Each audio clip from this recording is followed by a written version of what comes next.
Good morning everyone, Janie here. Welcome back to my garden.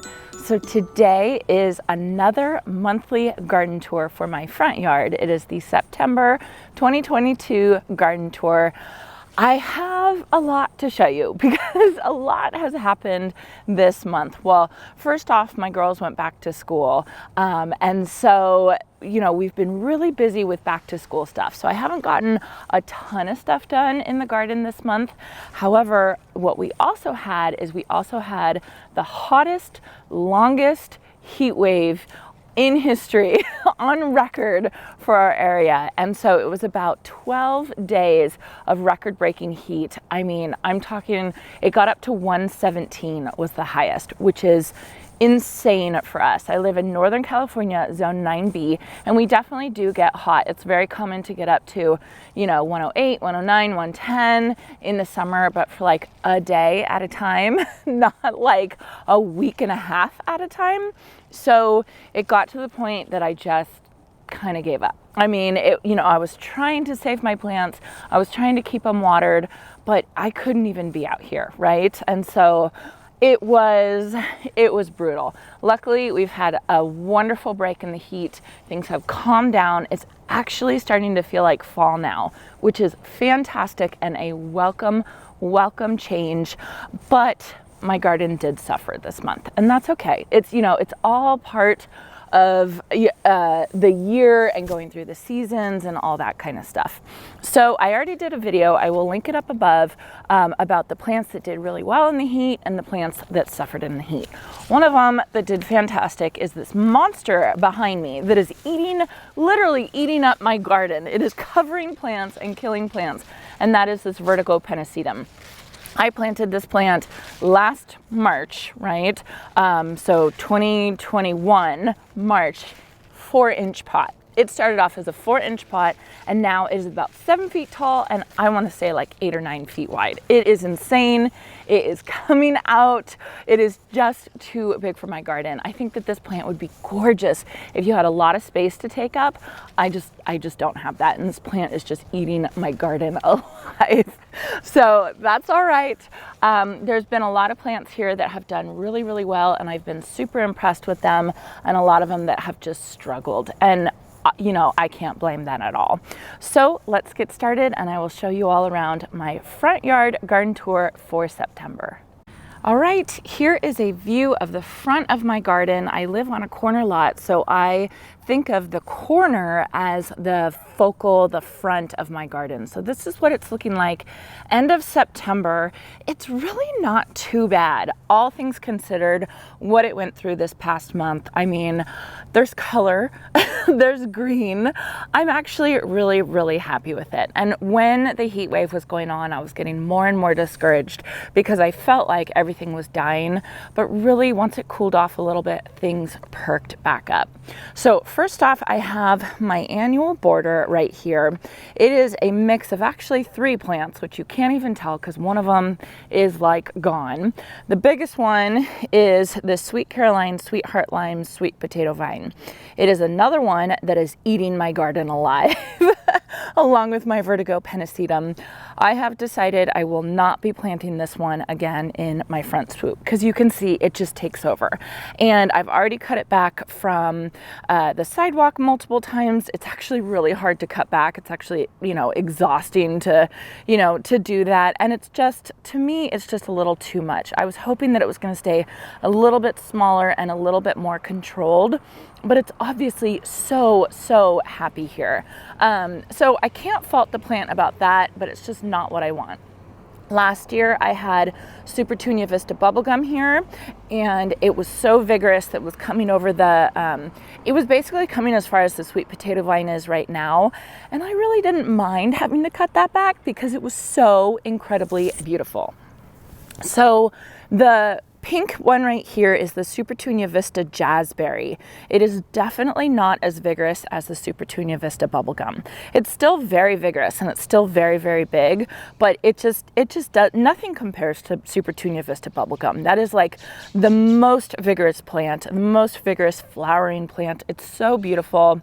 But I did like this bright like magenta, fuchsia, I don't even know how to describe it. It's like electric color. It was so beautiful, and you could basically see it all the way all the way down the street. When you're driving down the street, you could see it. So it was really, really beautiful. Right here, this struggling plant is the Snow Princess Lobularia, and it actually held its own for a very, very long time. Usually Lobularia is more of a cool weather plant, and it doesn't, or excuse me, a cool weather annual. It's more of a perennial here in zone 9B, and it usually doesn't handle the heat. And this one handled the heat for so much longer than my like generic Lobularia did. But this month was just too much for it. And you can see that it's just kind of died back. I don't think the plant is dead.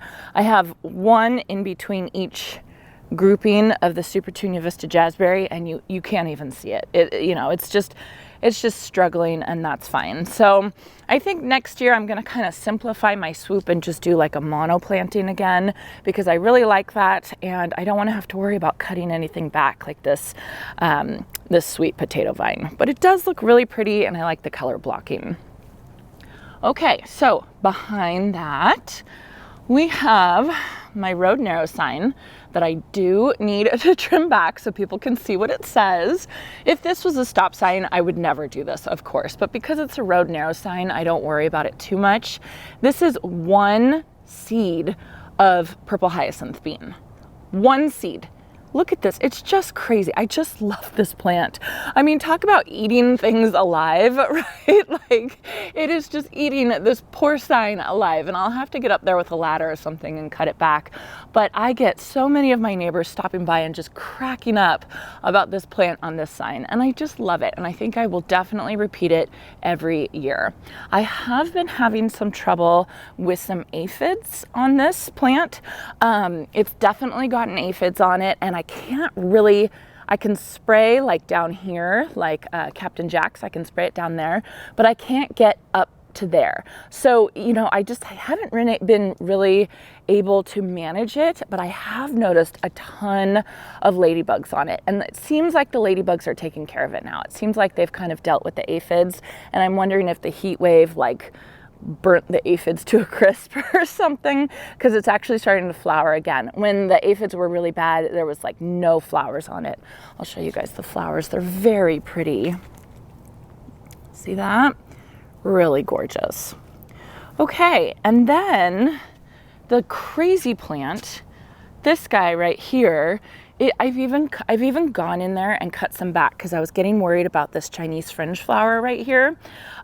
This is a LORAPETALUM. It blooms this beautiful pink fringy color in the winter.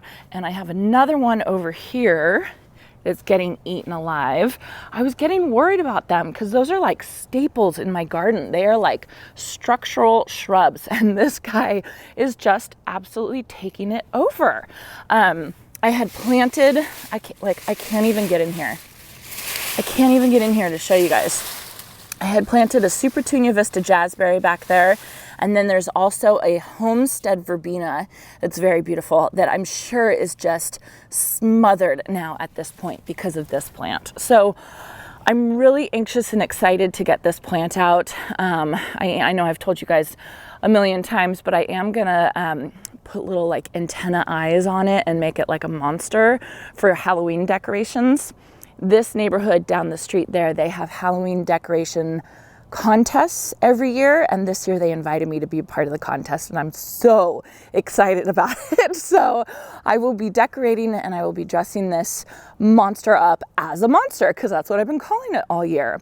So yeah, so I'm definitely worried about the plants surrounding it, just because it is still getting bigger, and we don't have our first frost until December 4th. So it's still going to be warm, and it's still going to be growing, and I don't know.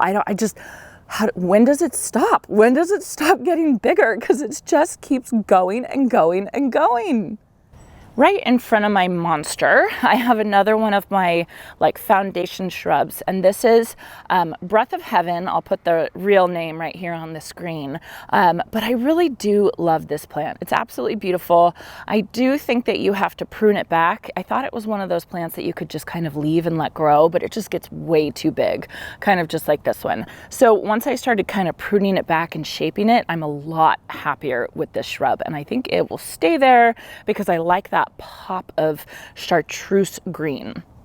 The plants that did not do well with the heat wave are my Shasta daisies. They did not do well. So this is a snow-capped Shasta daisy.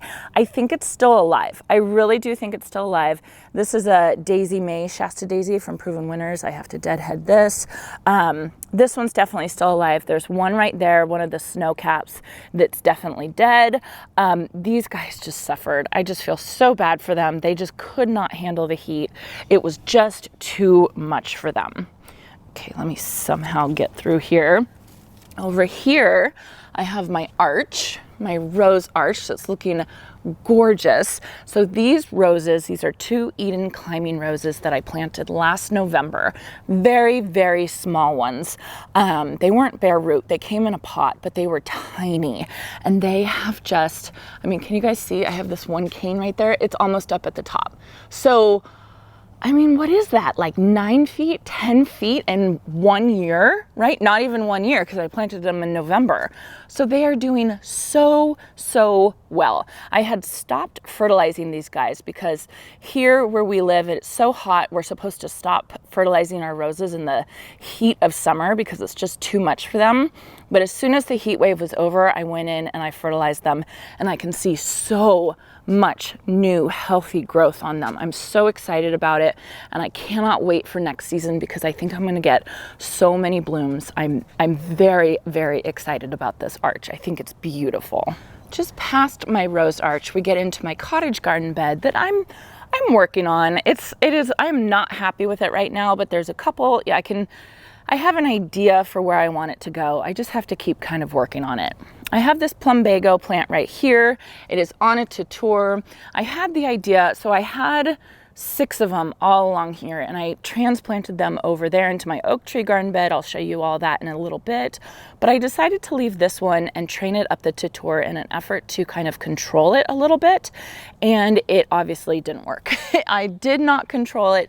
It is not controlled. I've gone through and I've pruned this so much, and it's still just a mess. I just feel like there's no structure to it or anything like that. So I do think that eventually I will take this plumbago out, transplant it somewhere else, possibly over there into the oak tree garden bed.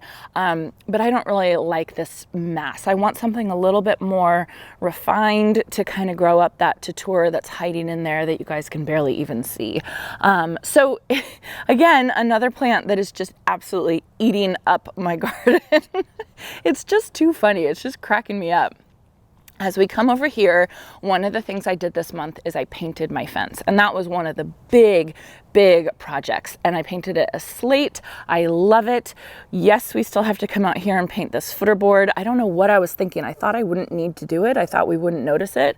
That's all I see right now is this like redwood footer board down there. So we got to come out here and we got to paint it, but we just have so much to do. Like I say we, my husband and I, Jason, I feel like every day we're coming out and we're attacking another project. So that's kind of gone on the back burner, but we will definitely get to that. My priorities for getting things done around the garden is all about timing. So we're in fall season now, and fall season is when it's a good time to plant a lot of your perennials and your shrubs. So that's become, the top of my priority list, and things like this that I can do, in the winter here, it's getting pushed back. And so I will definitely get to it, but my priorities have kind of changed as we've come into fall. One of the plants that I planted, one of the perennials I planted this month was this one right here. It's called a cashmere bouquet.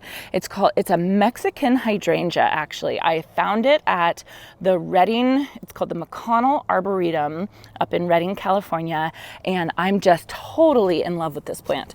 I feel so bad for it because I did drop paint on it as I was painting, but I'm really excited to see this plant grow. I will show you a picture of their blooms right now.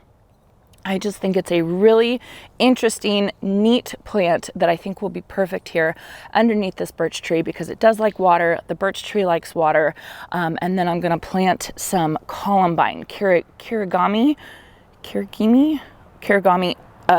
columbine in front of it. And I think that will be absolutely beautiful. One of the places I am happy with in my cottage garden bed is this whole, mess right here. I don't want to call it a mess. I don't think it's a mess. I have pink damask Veronica right here. I have limelight hydrangea right here, and then I have Junior Walker catmint that's not totally in bloom. It's a little bit in bloom right here. But I really do, I'm letting it kind of grow. I was really careful about cutting things back with the heat wave, and that's why things are, my garden is being taken over by plants at this point, just because I'm really not cutting things back, or I haven't been this month as much as I should. So I probably could have come in and cut back this catmint or nepeta, but I just didn't want to. I kind of just left it. But I really like the mixture of the blue, the purpley blue, the pink, and then the lime, creamy white lime right there. I think it's really pretty. I am having some trouble with my peonies. I've been fertilizing them. They have major chlorosis, especially this one.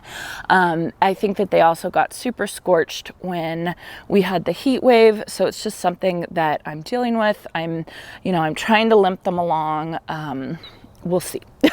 We'll see. I don't know. I do have some blooming hollyhocks right here. Aren't these gorgeous? I don't remember the name of them. I'll see if I can find it, but I got the seeds from my aunt. She lives out west in Sonoma County, and they have a beautiful garden. I cannot wait to take you guys there so that you can see their veggie garden. They have veggies and flowers and stuff like that, and my uncle actually has bees, and so he wants me to come and see his bees, and I cannot wait. It's just a timing thing, but she gave me the seeds for this hollyhock, and I'm loving it. I don't even want to show you all our fairy garden. That is one of the things that we want to do. This upcoming month in October is work on our fairy garden. However, I will say one thing. It is, this whole garden bed is really interesting with the lighting because it technically gets full sun. It gets enough hours for full sun, but you can see what is thriving here, right? The coleus is thriving. The coleus is thriving. The lantana, this is the lantana, is totally suffering. Not one bloom on that lantana plant. It's not dead, so that's good, but it is definitely suffering. So I think it's safe to say that planting a little bit more shade-happy plants over in this area, I think would be a little bit better. Okay, and then moving on to my oak tree garden bed. So this garden bed is doing really well. This whole garden bed is supposed to be more of like a natural, more of native garden bed, right? And as things kind of grow up, I think it will be really, really beautiful. But look at this PUGSTER blue. Oh, I just love that color. And you can see I haven't been deadheading it. I haven't been doing, I haven't been going crazy with it. I did come back here and I did start training up my plumbago on the espalier back there, and I cannot wait for that to grow in because I think that that will be so beautiful. But I'm really happy with this garden bed. I think it's doing excellent, right? I do have a couple casualties, but that's to be expected. And I actually think that that's an irrigation problem. I haven't had a chance to come out here and fix that. But look at my heuchera right there. That looks so good. And then over here, look at my sea lavender or my status. Look at how beautiful that looks. So I am really happy with this garden bed. I think it turned out really, really well. I am not raking out the leaves at this point because we are almost at that time of year where this tree is going to drop all of its leaves. So what's the point? I will rake it then. But this garden bed it's all the way around the corner over here. I often don't come over here that that much. So it's just supposed to be more of a natural looking garden bed. And I think it's coming along. I'm really, really happy with it. I do want to show you the Santa Barbara Salvia, or Salvia leucantha. I think I'm saying that right.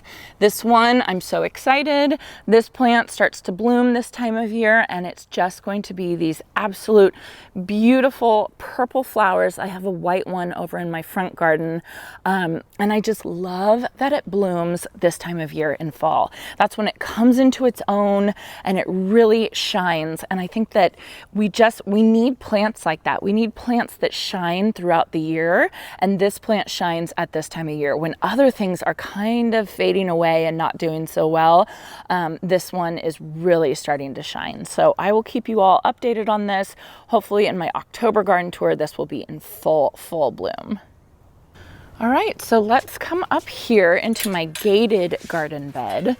The big thing, and I've already showed you all this in that video where I talked about what plants did really well and what plants did really poorly with the heat. Look at this vinca. I am so excited about it. So this is just plain annual vinca. It doesn't have a name.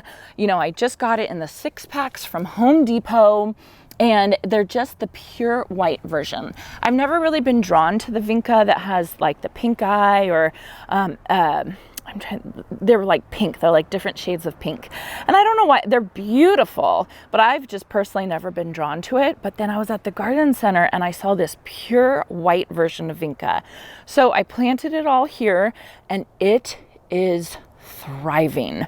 I am so happy with it, and I've heard reports, I don't know for sure because I've never planted vinca before, but I've heard that these come back every year. So I am just planning to leave these. I'm not going to treat them as an annual. I'm going to treat them as a perennial. And wouldn't that be fantastic if it was just like this all the time? Oh, I'd be so happy. Right behind it, I have my Helen Hunt Jackson lamb's ear that's doing really well. And then I have my Mystic Spires blue salvia. Limelight hydrangea got a bit scorched with the heat, but that is to be expected because these are in full sun. You know, obviously they would do better if they were in a little bit of shade, but this one and that one over there behind my dahlias.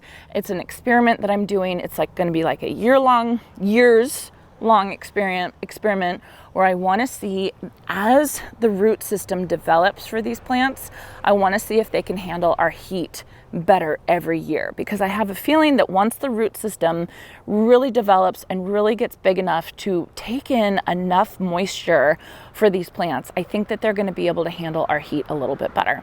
So I'm being really patient with them. I'm being okay with the fact that they're scorching.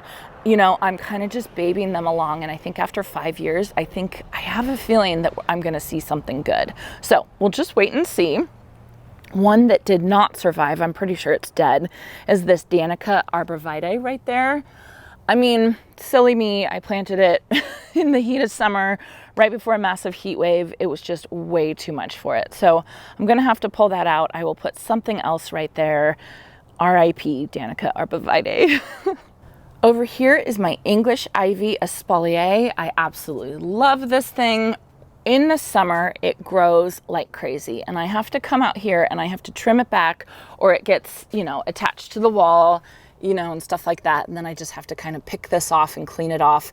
But as it slows down, as it's getting to be fall, it kind of slows down its growth a little bit. And I'm still coming out every single week and trimming it, but I'm not having to trim nearly as much, which I'm really excited about. So yeah, this is absolutely controversial for people. You know, I completely understand that, because English ivy, you know, it's intense. It's an intense plant, and it likes to take over. These are all on wires. They're not actually attached to my wall. So as long as I stay on top of it, they're on wires and they're not actually touching the siding at all. I hope that makes sense to you all. But if you want to do something like this, I'm going to warn you, if you want to do something like this in your own home, you need to be prepared to maintain it, because it could easily, if I just left it, you know, for say 2 or 3 months, this would be a full wall of ivy and it would be all attached to the siding. So this is definitely something that you have to manage and you have to be responsible. but look at how beautiful it is. I don't care. I will always have this because I absolutely love it. Okay, and then moving up here to my front porch area, I'm very excited because I'm planning to redo this for fall, this whole mess. I put a bunch of purple plants. There's actually 3 pots here. You can't even tell. They just took over. It just was too much. And I really want to, I think it's pretty having all the green, but I think that it'll be even prettier if you could see the pots. So I'm excited to get some fall plants in there. One thing I did do this month is I did decorate my front porch area, and my basket is crooked. There we go. So I did decorate this front porch area. It's just fun. I just like decorating my porch for different seasons. All of this stuff, well, you know, like the pillow and the rug, I had, yeah, and I'm just really liking it, but I'm excited to get some pumpkins in here. I'm excited to get some corn stalks in here, but we always go to the pumpkin patch, the local pumpkin patch, and that's where I like to buy those things, you know, because I like to support the farmers around here. So I'm just waiting. I'm just patiently waiting for that. All right, and then coming out here, this is one area that I redid this month. So I was invited to be part of the Pence Gallery garden tour for my town. It is an absolute honor, and I am so excited about it. It's going to be in May 2023. And so once I was invited to be a part of that, kind of all my plans changed for my garden, and they all revolve around next May and what I'm going to do next May. So I did have all these southern sword ferns here, and then I had a much smaller star jasmine right here that I was planning to espalier up, but it just wasn't thriving. It wasn't doing well. So I decided to take it out and replace it with a bigger one. And I swear it's grown over a foot since I planted it. So it's obviously going to be really happy. I will have to extend my wires. I want to grow it around my number sign and then eventually up and around my garage. I think that that will be really pretty. This star jasmine right here, this is growing up along here. This is, again, I have a wire connected, so the jasmine is not connected to my gutters or my house or anything. It's wrapped around the wire, and that's what it's connected to. So it's, again, it's maintenance. It is a lot of maintenance, but it's totally worth it for me. So that's my plan. I really like it, obviously. I really like it when houses are just kind of covered with foliage, and so that's really what I want my house to look like, and I think I am on my way. So I trimmed back these southern sword ferns and then replanted them, and they are way too long and way too top heavy at this point. I don't know what I'm going to do. I think I might just chop them back and let them grow up from new. You can see the new fronds are starting to grow there. So yeah, I kind of just have to watch it, but I don't like how it looks right now. These are obviously too long and too top heavy, too tall. But these guys do really well here, so I'm not worried about them growing. I just don't like how it looks right now. And of course I didn't mulch it, so I have to do that as well. One of the casualties that I had during our heat wave was my lemon coral sedum border. So you can see over here, I had just replaced this border, these plants right here, and they're doing really well. They are absolutely thriving. They're growing into each other. But then from here all the way up to there, every single plant died.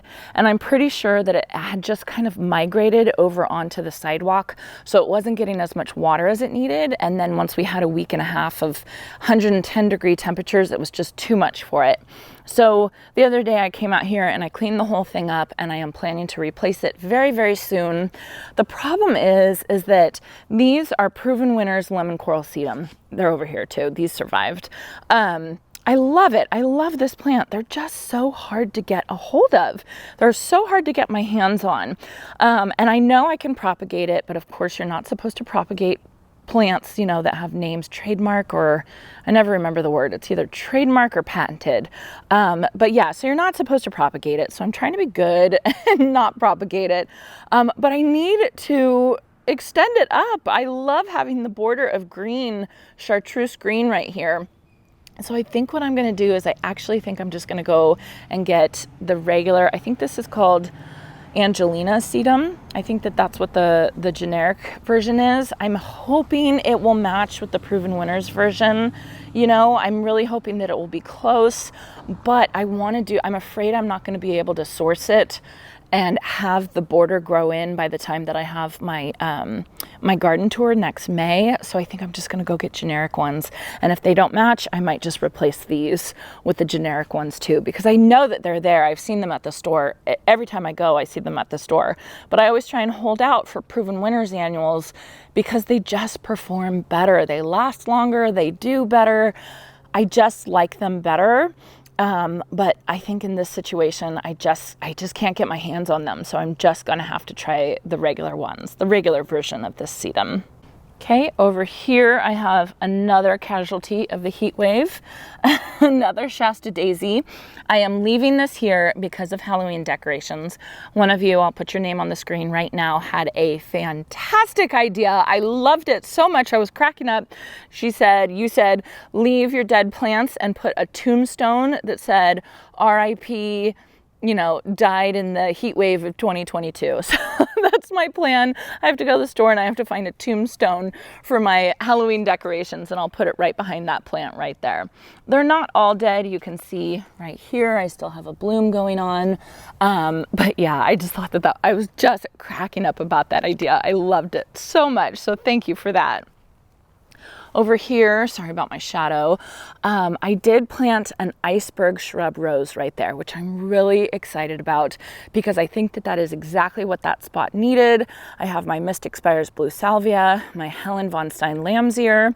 Right now I have the Supertunia Vista Jazzberry annuals, but of course by next season I'm going to have a different annual. I think I'm going to do some maybe like lavender purple or something like that there, but I think having this iceberg shrub rose right there is going to be a beautiful pop of white, and I'm really excited about it. Right over here you can see this plant is growing massive. This is another one of those Salvia leucantha or Santa Barbara salvia. This is the white version, so you can't really see the bloom stalks yet, but they're coming and they're going to be absolutely beautiful once this plant starts shining. My Spanish lavender is starting to grow. I'm excited about that. So one of the massive fails of this year is my dahlia border. I don't know, it just is not doing well. I think that there's an irrigation problem. I have so many like just death of these guys. I still have some really beautiful blooms, really beautiful blooms. I think I just haven't been taking care of them very well, and then obviously it was way too hot for them. I don't know. Dahlias were so easy for me last year, and this year they're just, I don't know, they're having a hard time. It's not just me either. My friend who grows a lot of dahlias, she's been having a lot of trouble with them as well. So yeah, it's just been a rough year for dahlias. I am just not happy with this border here. I had imagined it was going to be, you know, like color all the way down, and it just wasn't that. It just didn't pan out. I'm going to try it again next year and see how it does. But right now, I don't know. We'll see as the fall goes on. Maybe they'll start blooming a little bit better. I do have to come here and I have to deadhead all of these. Poor things. Look how beautiful. So we'll see. You know, I'm not going to totally give up on the idea. I think it was probably just user error. We'll see how it is. So dahlias obviously don't start coming up and blooming till later on in the season. So my plan for the garden tour, which is in early May, I was thinking about putting sweet peas all along here. So I think I'm going to sow sweet peas. Here in zone 9B, we have to fall plant sweet peas for them to grow. So I bought a whole bunch of sweet pea seeds, and I think that I'm going to put some stakes up, and then as they grow, I'll put maybe like a piece of wire across, and then hopefully I'll have like a whole wall of sweet peas in time for the garden tour. Wouldn't that be beautiful? All right, and then I have my crepe myrtle garden bed, looking a bit rough, I'll admit it. It's not looking the best. I need to come in here and kind of clean everything out. I do have these massive calla lilies right here that I'm actually going to transplant into my shade garden bed in the backyard. My lamium, which is this ground cover right here, this is looking really good. I'm happy with that, but I do want to add some more in. This is a lantana that I just trimmed back just the other day. This guy's coming out because it needs more sun. You can see it is just not blooming well enough, and it just takes over. So I'm going to take this out and I'm going to put some low growing ground cover in right there.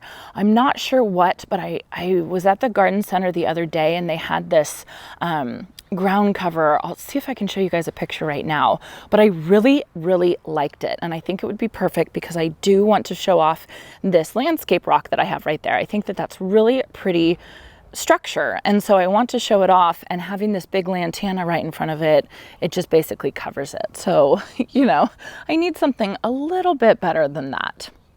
So yeah, looking a bit rough. The crepe myrtle tree is barely blooming. It kind of flushes in and out of bloom. It has one huge big flush in June or July-ish, and then it kind of just comes and goes and comes and goes. But yeah, it's fine. It's just the plants are just eating my garden alive.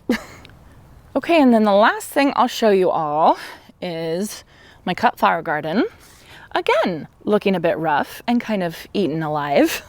So lots of casualties from the heat wave. In particular, I have these dwarf sunflowers back here and they're all dead. They're all gone. This amaranth is doing really well. I need to start cutting that.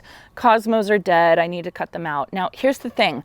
I see so many little birdies all over this garden bed. They're all over, they're picking at the seeds, they're loving it. So I'm hesitant to take all of this out right now because they are really enjoying this. And I'm enjoying seeing them. So I don't know, I might just leave it until it's time for me to take everything out and redo it. Look at my beautiful dahlias, gorgeous. These I left on too long, obviously, but look how pretty. These are looking good. I gotta pay closer attention. Okay, so over here are sunflowers that just not doing well. Here's my Pro Cut Plum. Aren't you impressed with how big I can grow my sunflowers? Aren't you impressed? So here's what I think is going on. I have this broom corn right here, and my soil scientist neighbor who has a soil testing business, and he works with a lot of farmers around here, and I think he does work with some home gardeners and everything like that. He was talking to me and he was saying that this broom corn is super nitrogen deficient, and I didn't realize that. I thought it looked fine to me, but he was like, oh yeah, that's totally nitrogen deficient. So when I was looking up why my sunflowers were doing so horrible, like all of them, all my sunflowers are doing horrible. And I had no idea why. And one of the biggest reasons why sunflowers will just not develop, right? There's nothing wrong with it. It's just not developing, is a nitrogen deficiency. So I have a feeling this whole garden bed is nitrogen deficient. I really don't fertilize this garden bed that much. I don't do a lot of supplemental fertilization. When I plant, I do amend with compost, but I don't think I amended any of my sunflowers. I'm thinking back and I don't think I amended any of them. So I'm gonna ask my neighbor if there's any way that he can test my soil in here so we can see how deficient it is and if that's the issue. So I'm planning to talk to him about that and see if he'd be willing to test it for me, you know, and we can see kind of what's going on. Because wouldn't that be interesting just to see? And then my plan is that I'm going to take all these flowers out, probably late October, I would say, and then get a whole bunch of compost or whatever I need and actually till it in and totally start fresh. So that when I plant my cool flower seedlings into this garden bed, they'll be ready to go and they'll have all the nutrients that they need. So yeah, so I have to talk to him. I have to see what he's going to say. I have a feeling he'll say yes because he's nice like that. But that's my idea for right now for why this is kind of suffering, is just because he was so sure about the nitrogen deficiency in the broom corn. I'm wondering if that's the cause of everything else. All right, so that is it for the September front garden tour. Stay tuned. In a couple days, I'll film the September back garden tour. There's been a lot of changes going on there. It's so funny because I had planned for this garden tour to be pretty short and not have much to say. But of course, once I get out here, I have plenty to talk about in my garden, as we all do. So I'm pretty excited right now. I am headed off to a garden club meeting. I am in a local garden club. I absolutely love it. I would encourage all of you to look for a garden club yourself. You know, I just feel like being around like-minded people who enjoy the same things. I just thrive off of it. I love talking about it, so obviously. So I hope you all enjoyed this, and I hope you all have a chance to get into your garden today.